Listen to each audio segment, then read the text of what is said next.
friends. Happy New Year. Welcome back to Let's Talk. If you're new here, hi, I'm Lett. And if you've been here for a while, thank you for staying. Today's episode is a special one for me. I'm sitting down with my friend Julie, someone I've known since 2009.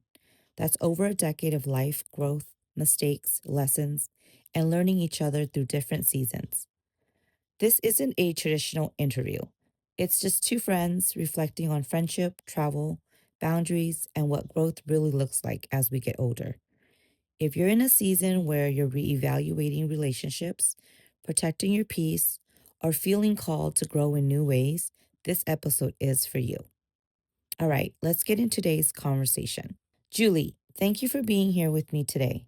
We talk all the time, but this feels special because now we're inviting other people into our conversation. For those who don't know you yet, how would you introduce yourself? Hello. How are you? I'm good. Good. Anyways, thanks for having me. And again, my name is Julie. I'm Lett's friend. Most of you guys will hear her call me Seal. And Seal means bestie in Lao. So I'm her bestie, and I live in Sacramento, miles and miles away from her. What are you most passionate about right now? What I'm most passionate about is giving back to myself. I think I have neglected myself for the most part. I am being more focused in doing me, putting me first, putting my job second, but still at the same time growing in my job first rather than pleasing a group at work to get to where I want. I think that's where I'm at. Sounds good. So, what do you think has kept us friends all of these years? I think just us being ourselves has made our friendship strong. I think we have had our ups and downs. I truly believe that, every decade that we've been friends, we grew up pretty much together from our 20s, our 30s, and now our 40s. And every time we get together or spend time together, we we have nothing but positive things, outcomes, and just being true to ourselves and to our friendship. I think that's what has made us grown stronger I agree. in all these years. Yeah. I feel like, We've been through a lot. yeah, I mean, the friendship that we had in our 20s is different, and a friendship that you have in your 30s is different. And then in our 40s, our Mhm. friendship is a different view. And I think we have grown each decade differently, bouncing off each other's. Yeah, I agree. I feel like we have this script going on and my mind is just running around. So I don't even want to go through on the script anymore, but I want to kind of take it back a little bit to when we first met. I think we should share how we met. How did we meet? It was in our 20s. Yeah. 2009. I think I was mid 20s. So we met randomly. I was on my way to see one of my favorite Thai rock band. The band is called Clash. I was in love with the lead singer, and we were in line, and there were these other group of people in line. I don't know if we cut in front of them or they cut in front of us. And all I remember was that I had just gotten back from Vegas. I was still hungover from the weekend, and my friends had picked me up, and we headed straight there. Two random people, one of them being Lett, said, "Hey, do you want to drink with us?" I'll correct you. I did not say that. No, It's it was- probably my cousin and whoever else that she was with because I do not talk to people initially. I think you did. You always say that you don't talk to people first. I Okay, think maybe you it was do. after a few shots then. I don't know. Maybe. I don't know. You guys had already been drinking. That's That's true. all I know. And They then had alcohol in the trunk. yeah, and they were like, "Hey, you guys want to drink with us?" Because I think I was still hungover, and that's how the conversation started. And then they were like, we were like, do we want to get a booth? Because I remember, I don't know how the VIP booth came about, but we ended up getting one anyways. We got VIP with the Hennessy bottle at the time. It was very thing to drink. Yes, very luxurious. And we met some other people that I knew there, and we ended up having VIP. Yeah. Yeah. And then in the end, I left because I left at the end of the show, and I think we did exchange numbers. I don't know when we exchanged them, but we did. And when they sent me a photo, because they got to take a photo with my guy, I slipped. At the end of the night, yes, we ended up seeing him in the back alley because he was smoking and taking a break, and we were all just walking away. And my cousin at the time seen him, and she wanted to discuss some business to return her belongings that she threw on stage. And I shall not talk about that because I might get in trouble. But it was a fun night. Yeah. And we clicked since then. Yeah. And funny thing is, like, it's from concerts and drinking, and then fast forward to our 30s. You visited, and we hung out. We stayed friends since then. Yeah. Drank a lot in our early 30s. Yeah. Partied. I just turned 44. And I just turned 43.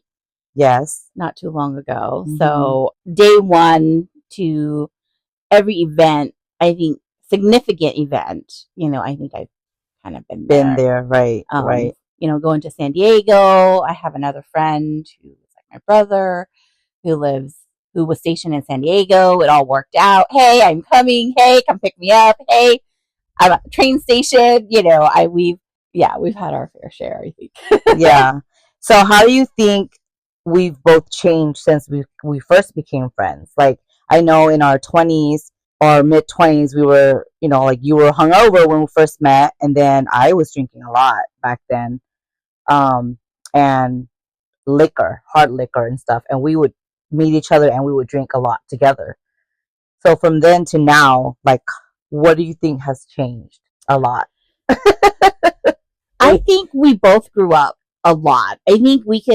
I personally say that I am an adult. I think when I was in my 20s, I don't feel like I was an adult. And even in my 30s, I don't think it was until I hit like 35, I felt like I was adult. And then I watched you become an adult as well and mature in that aspect of, like, we don't drink like we used to. We don't party like we used to. But yeah, our friendship is still just as strong as the beginning. And juggling, like, seeing each other. Yeah. From time to time. And we don't talk every day on the phone. No. We don't even talk. But when we do see each other, we still pick up where we left off. Yeah. Like, it's nothing. Like, we have no negative reaction towards one another. When we don't see each other, I jokingly say stuff. But other than that, it's, genuine. So with that being said, what does a long-term friendship mean to you now that we consider ourselves as adults? Long-term friendship, I feel, comes with no judgment. I think being loyal to yourself, being loyal to your friends, and not judging them, because everybody has some sort of dark past or history that they don't want to relive. And I feel like if you're able to support your friends in making better choices to better their own lives, I think that is a key thing for me, because I feel like if I struggle and my friends struggle, I shouldn't put them down so they struggle even more. I should always try to be that positive person in encouraging them. Hey, what about this? Or what about that? Or what if we try this? Or what can I do to support you? Do I need to, get on a call with you every day to help, talk you up? Or just those words of encouragement. I feel like you shouldn't have to beat anybody down for whatever. Right. And I agree. We should support each other, be there for each other, listening, and then giving our honest advice and opinions. Do you think that sometimes I help you in your time of need? Like, do you think that it's a mutual friendship where you and I both have our days, and the other one lifts the other person up when they're feeling down and vice versa? Is it just one sided, or do you think it's a mutual thing? Be honest. It's a mutual. I think in the beginning it wasn't like that, but as our friendship grew over time, I feel like now, as we are in our 40s, it's mutual. I think I could pick up the phone and call you and vent, and you would listen, and then you would give me some word of encouragement or advice of, I think you're already doing you. You know, you got to think about you first, and just reminding me, like, you know, you're only one person. You can't change the world or change anything, if it continues to go this way. Right. And then at what point do you realize that friendship isn't for you? Or at what point do you realize that maybe this person isn't someone that you can help anymore? I believe in second chances. So, and I know not everybody does, but that's okay. But I feel that this world is already a scary place, and it's also a lonely place, that I have this guilty conscience of,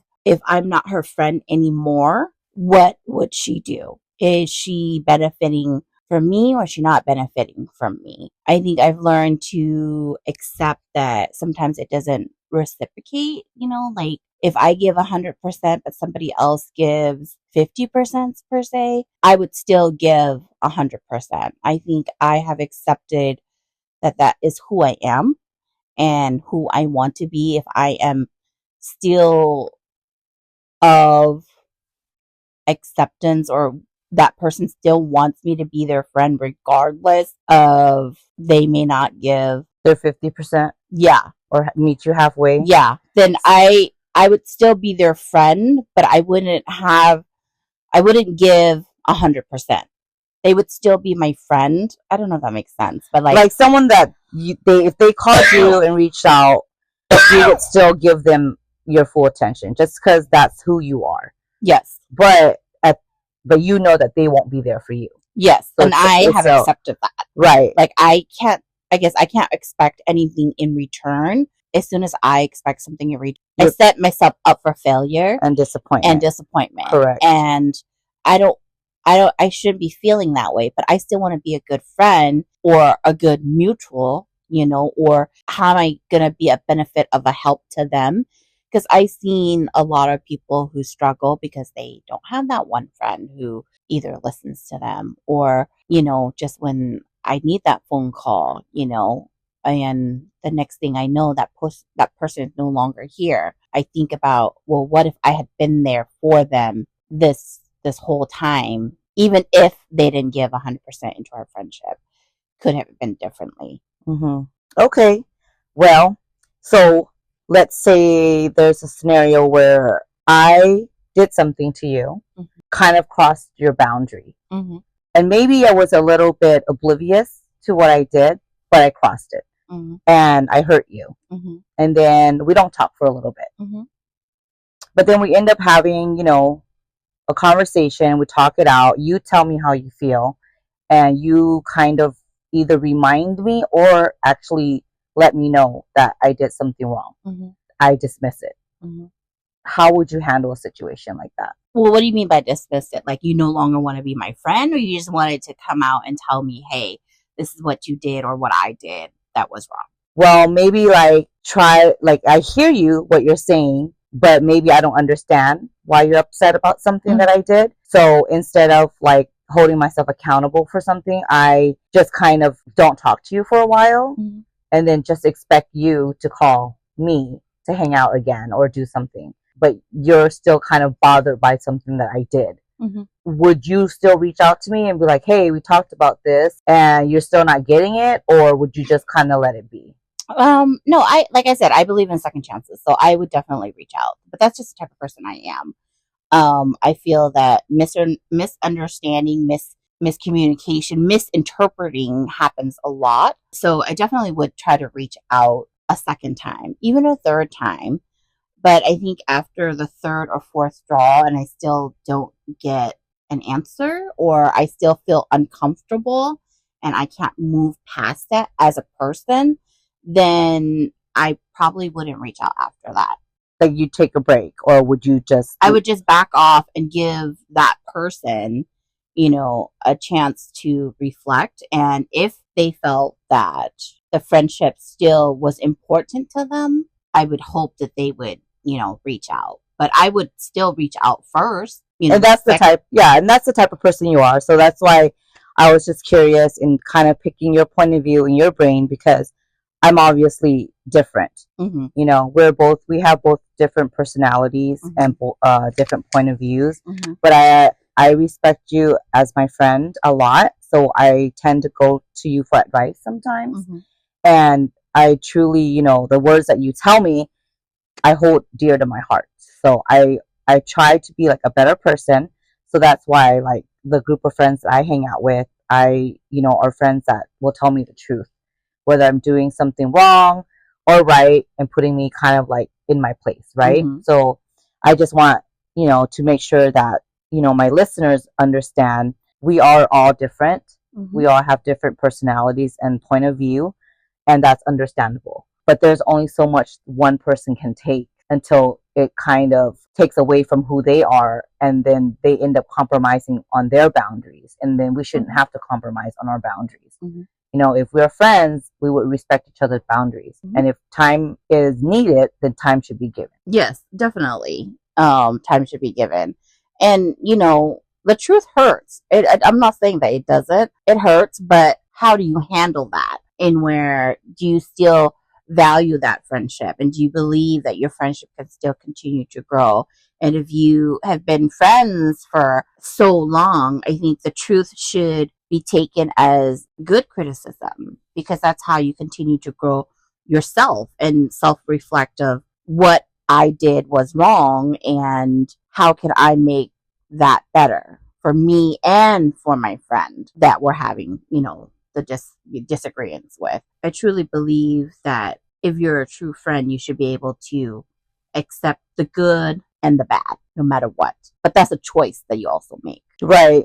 And sometimes the bad, if it's discussed, but with the two people that are friends, or in any relationship, right? Like, you have to let your friend know, or your partner know, that, hey, I don't like when you do this to me. Mm-hmm. So if that person understands you and knows that that is your boundary, they will at least try to be better. Yes. For someone, especially if it's a negative trait, right? Yeah. I mean, if it's a positive trait, obviously you're not the problem. Yeah. If it's a negative trait, or a trait that you believe, hey, is it something that I can change for this person? Is it going to ruin who I am, or really be uncomfortable for me if I just change my ways a little bit for this person, so we can meet halfway? For me, like, if I care for someone and you told me, oh, I don't like it when you do this, I would truly listen, and I would do my best to not do that the next time around, because I would not want to disrespect my friend, especially after they told me like what their boundaries are. Right. Yeah.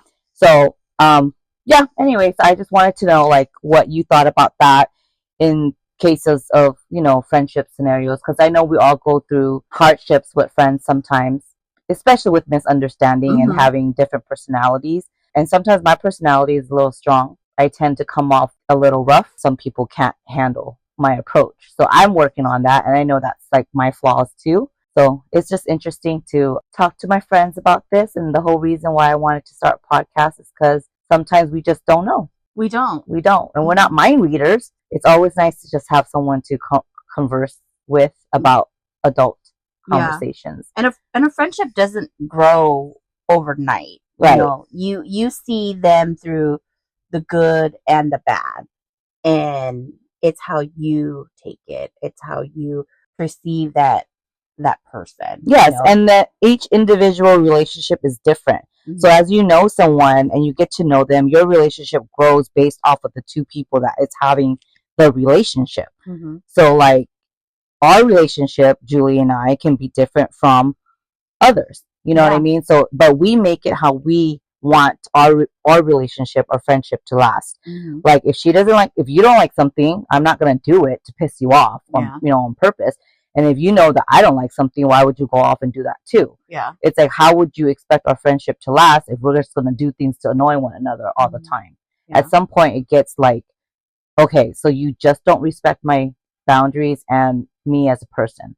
And that's not, I don't think that's how friendship works. And I've learned that, even before when I met you, I struggled with keeping friendships for a long time because I always had the mentality of like, this is who I am, take it or leave it. There's the door if you can't put up with me kind of thing.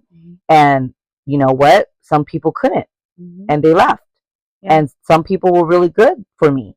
But because of my strong pride and attitude, I just let them go because I just thought, this is who I am. I can't change. But as I got older, obviously, we learned that we can change. And changing doesn't mean that we're changing who we are. We're just kind of bettering ourselves so we can have better friendship, better relationships, and be a better person, right? Yeah. Yeah. So that's a little bit about our friendship. There's so much we could talk about, but that would take days. Yeah. I don't have days. And our friendship's like 15, almost 20 years old. Yes. Know? And it wasn't just like this now. It grew over time and over years of struggles, whether it be within ourselves. And I don't think we ever struggled together, but I think we definitely leaned off of each other.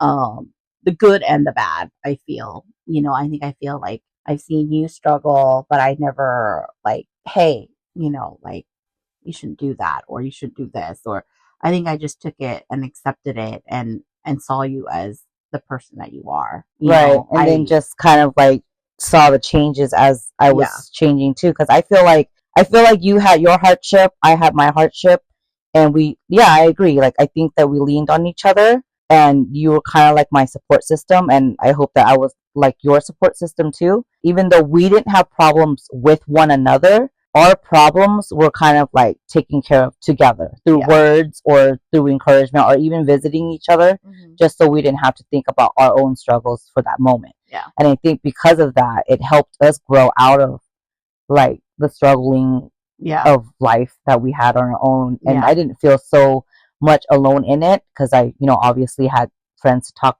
to about it. So I think that I'm grateful that you and I have never really had issues towards one another. But I also think that you and I are honest with one another too. Yeah. Like every time if I do something and you don't like it, you're very quick to tell me, and kind of in a respectful way where it's like I don't feel offended. I just, oh shoot, I didn't mean to do that. I'm sorry, Phil. And I think that it's the approach. Again, it's like you have to learn each other's love language. Yeah, because it's like if you were to be attitude with me, because I'm an attitudey person, I'd probably give you that same attitude back. But because I respect you and you know how to choose your words wisely with me, and you know how I am, I feel like that's probably helpful for us to not kind of have a bad friendship. Yeah, and then distance helps too. Yeah, because I don't see you all the time. Otherwise, I don't know, girl. I think we just miss each other more, and we just we have so much going on in our lives. Yeah, and when we're together, we put all that away, and we just focus on us and what we happy thoughts. Yeah, what we want to do and what we like and what we've grown to like together and done together and things like that. Yeah, and speaking of likes and done together, so we're foodies. Yes. You like to eat. Yes. You love to travel. Yes. And before I met you, I hadn't really traveled anywhere. Haven't gone anywhere because, of my situation, and obviously I have kids. And I will share that with you guys in another episode. But we're gonna focus on Julie because this is Julie's episode. So I want to know, because traveling is such a big part of your life. What inspired you to start traveling the way that you do? What really inspired me to travel was my late grandmother. She's an immigrant and flew to this country hoping for, that American dream for her family. And as growing up, she had always want nothing more than for us to be, true to ourselves and do the things that we love. When I was a teenager, my grandmother traveled a lot and we traveled with them, and they were there for us when our parents work and stuff like that. So I lost my grandmother right after my senior year. So I had already graduated high school. I remember her words telling me, I can't wait until you're old enough to travel because I want to travel with you. So that's what really inspired me to travel. Now that my grandmother is no longer with me, I made a promise to myself that I would see the world. I would travel for her and I. So every trip has been a place that I wish my grandma would have been here. Because that's what she would wanted. That's what she wanted. So you do it for her. Most of it I've done for her. But lately I think it's still for her. I think just remembering those words of like the world is a bigger place out there and there's so much that you can see and do. Don't be stuck in one place. There's so much to offer, so much to learn from, whether it be, the United States or another country. It really taught me to spread my wings and fly and be independent. And, she got to do what she wanted, even though she's no longer here. Yeah. And then in your travels, it's like you're traveling, that she's with you. Mm-hmm. Yeah. And that helps you get through it.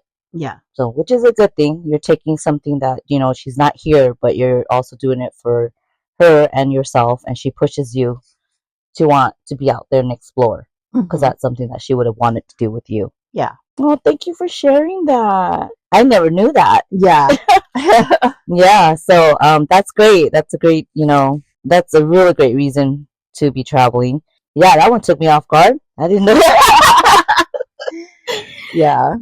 Okay, so now that we're on the whole traveling thing, and that was very new information for me, even though we've been friends for so long. Mm-hmm. I think that's the first time that you've ever kind of opened up about traveling. Mm-hmm. So, my eyes are sweating. But yeah, thanks for sharing, Sil. Yeah. Yeah. Now that we're talking about traveling, you've done a lot of solo traveling, and you also have done group traveling. Mm-hmm. What makes someone a good travel companion? I think flexibility. I think that's one of the major ones. Flexible dates, flexible accommodation, flexible itineraries, and flexibility of wanting to do different things. And even if it means on their own. I'm a huge planner, as you know. So I usually always try to lay an itinerary for the group. But there will be certain days or certain parts of the trip that we may not want to do the same thing. So I need that person to have that flexibility of being alone or letting me do that thing alone. So having your solo time, even though you travel together as a group, Mm-hmm. that person has to have an understanding that there are days, depending on how long the travel time is for, Mm-hmm. there's days that you might want to do something solo.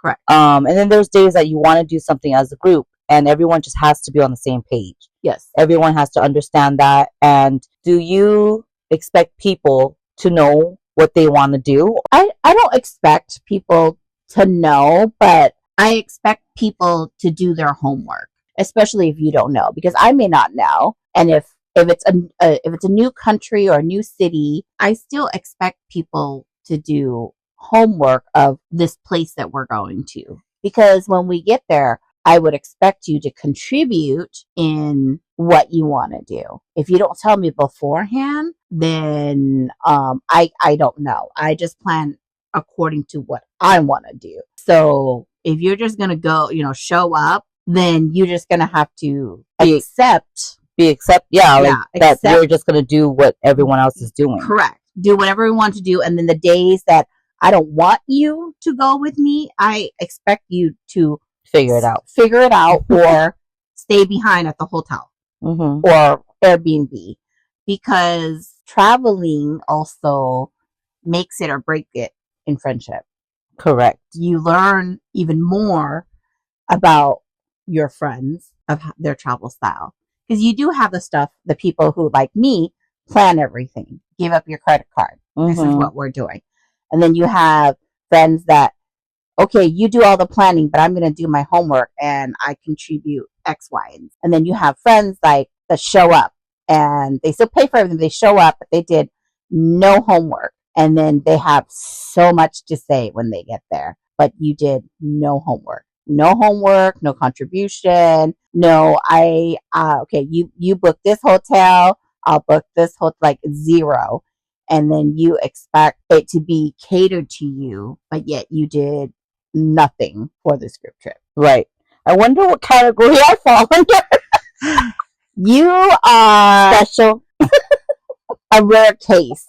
How about that? I think you come in between the I'm going to just show up. I'm going to self invite myself, even if you don't invite me, but I will do whatever you want me to do. And I will put this on my card and I will put this on my card. So you contribute and you just show up. And then you also just self invite and show up.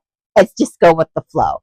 I don't think I've had an issue of no, I'm not going to do it, or no, I don't want to do this, or I want to do that. For the most part that I've traveled with you, you have been just, okay, I'll just do it. You're just the just do it person. She's attached to the hip.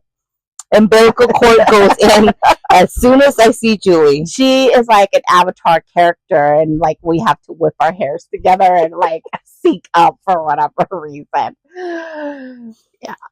And I think that I'm like that because I am new to traveling, right? Mm-hmm. So I have never really traveled solo for sure.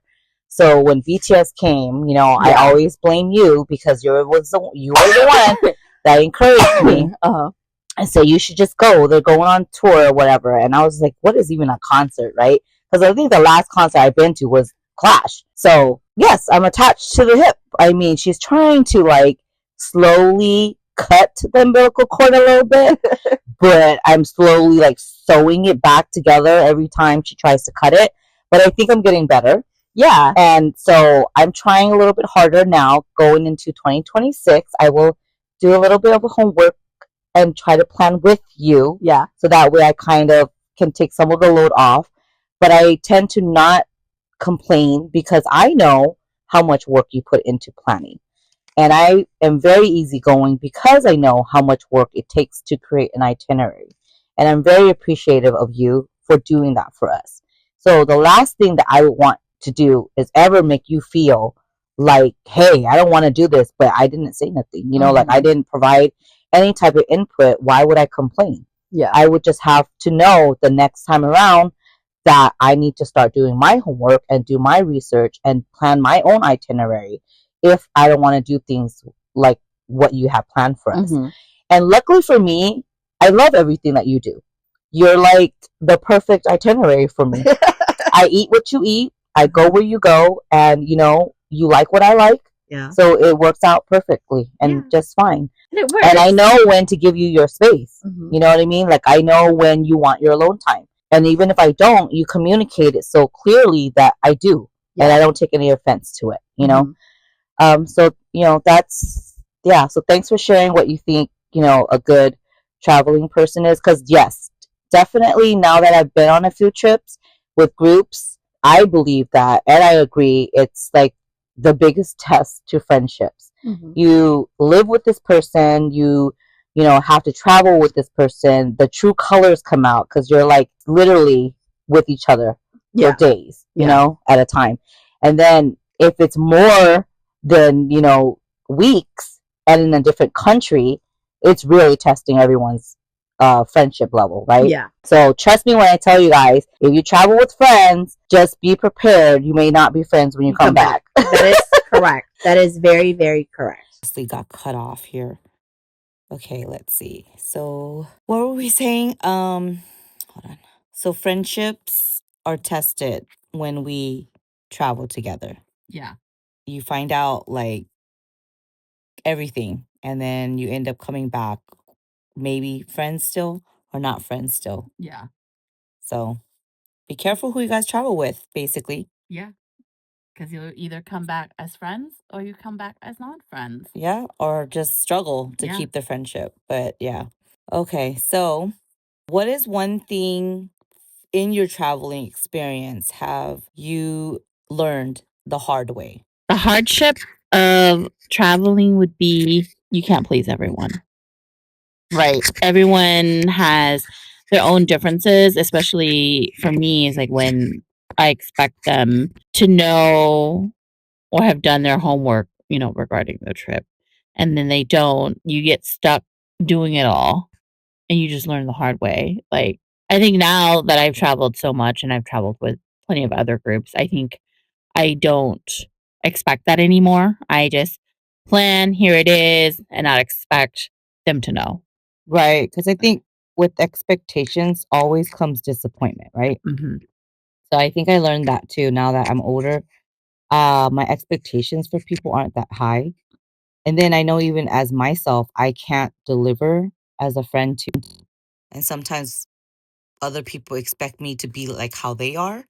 And you can't expect people to be how you are.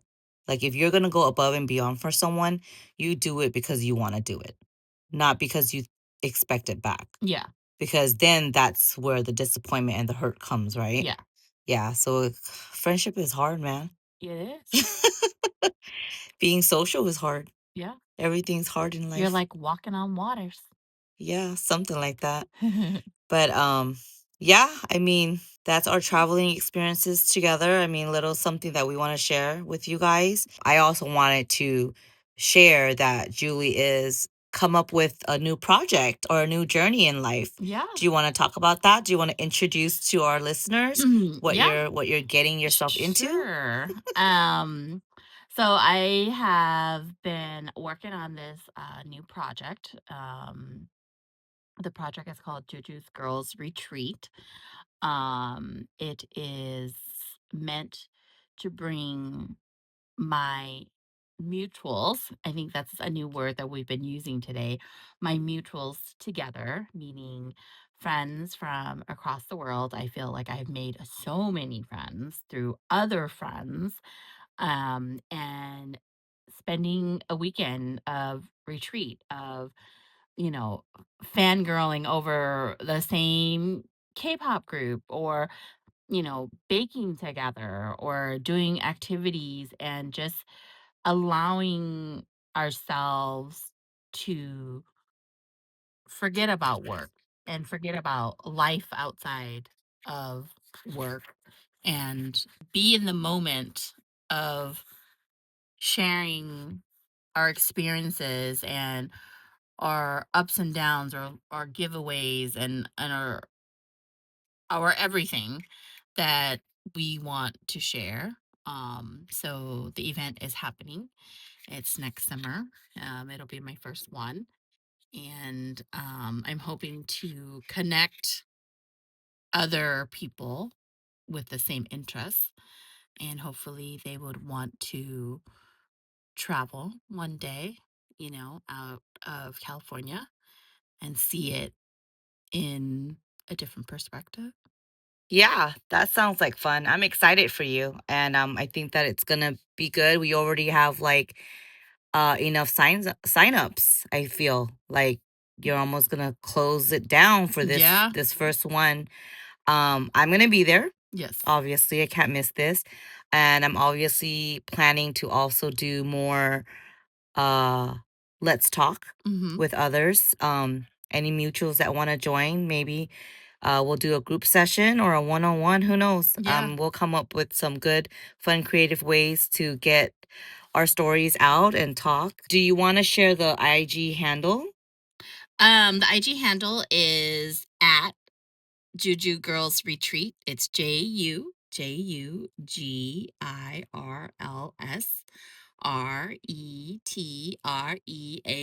Girls Retreat. So follow, like, all the postings will be there. We do have limited space. This first event, we didn't get a big venue. We have 2 spots left, so you can reach out there for further information, or if you would like to join, I would be able to, more than happy to send you the information along with the registration link. Yep. And then, just in case she spelled it wrong, because it is getting late, I will leave the handle in the caption. So you guys can click and follow. Before we wrap it up, is there anything or any takeaway from our conversation today that you want to put out there? Friendship is a work in progress. It does not happen overnight. I think with any relationship, if you want it to work, you have to give 100% and your friend has to give 100%. And you have to be able to accept the good and the bad and the truth from either side. I think that's the only way you continue to grow and your friendship becomes stronger. And as you grow in time, all those other stuff that you thought that was bad is the small stuff. It doesn't really matter because you have moved on or addressed those issues that you don't have them anymore. And you just pick up and you be happy and you eat and Travel. travel and you just enjoy one another's company and you're encouraging and celebrating each other most of the time. Amen. Satu. And that brings us to the end of this episode with Julie. I apologize for the technical difficulties towards the end of the conversation, but I think you guys kind of understand what we were trying to put out there today. So, thank you, Julie, for being here and being my friend, for giving me grace, and for always showing up in all of the different seasons that we've been friends. This conversation really shows what long term friendships can look like: the growth, honesty, boundaries, and just choosing each other. So, if you guys want to follow Julie's journey, her travels, retreats, and the experiences she creates, you can find her at Juju Girls Retreat. And to everyone else listening, thank you for being here. Take care of yourselves, protect your peace, and until next time, let's talk again. Jai Yin Yen.